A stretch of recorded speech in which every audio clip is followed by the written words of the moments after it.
Halo, selamat datang di pelatihan membatik Rumah Batik Nusantara.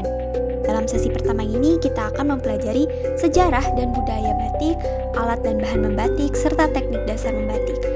Sejarah batik di Indonesia sangat kaya dan penuh warna. Batik telah dikenal sejak zaman Kerajaan Majapahit sekitar abad ke-13. Seni ini berkembang pesat di Pulau Jawa, terutama di daerah Yogyakarta dan Solo, di mana batik menjadi bagian penting dari kehidupan sosial dan budaya. Batik tidak hanya sekedar sebuah karya seni, tetapi juga syarat dengan makna filosofis dan simbolismenya. Setiap motif dan pola batik mengandung cerita dan pesan moral. Misalnya, motif parang melambangkan kekuatan dan keberanian, sedangkan motif kaung melambangkan keseimbangan dan kesucian. Batik bukan sekedar kain bermotif, tetapi juga cerminan identitas dan warisan budaya kita. Proses pembuatannya yang rumit dan memakan waktu mencerminkan kesabaran dan ketekunan para pengrajin. Ada berbagai macam motif batik yang berasal dari berbagai daerah di Indonesia, masing-masing dengan ciri khasnya. Yang pertama, motif parang. Motif ini berasal dari Yogyakarta yang melambangkan kekuatan dan keteguhan.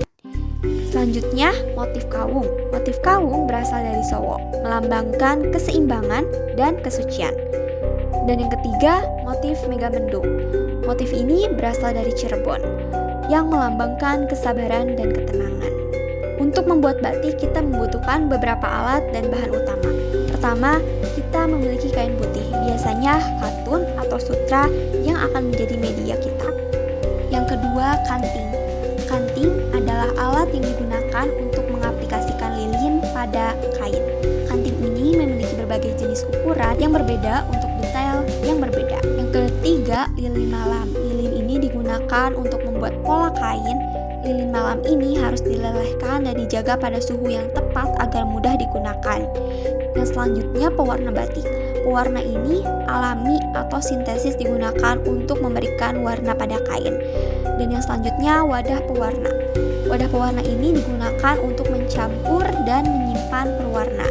Dan yang terakhir, kuas. Kuas ini alat digunakan untuk mengaplikasikan pewarna pada kain. Sekarang kita akan mempelajari teknik dasar membatik. Prosesnya dimulai dengan membuat desain atau motif pada kain menggunakan pensil.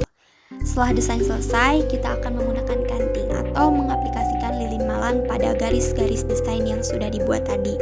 Dan pastikan lilin malam diterapkan dengan baik agar pewarna tidak meresap ke area yang tidak diinginkan.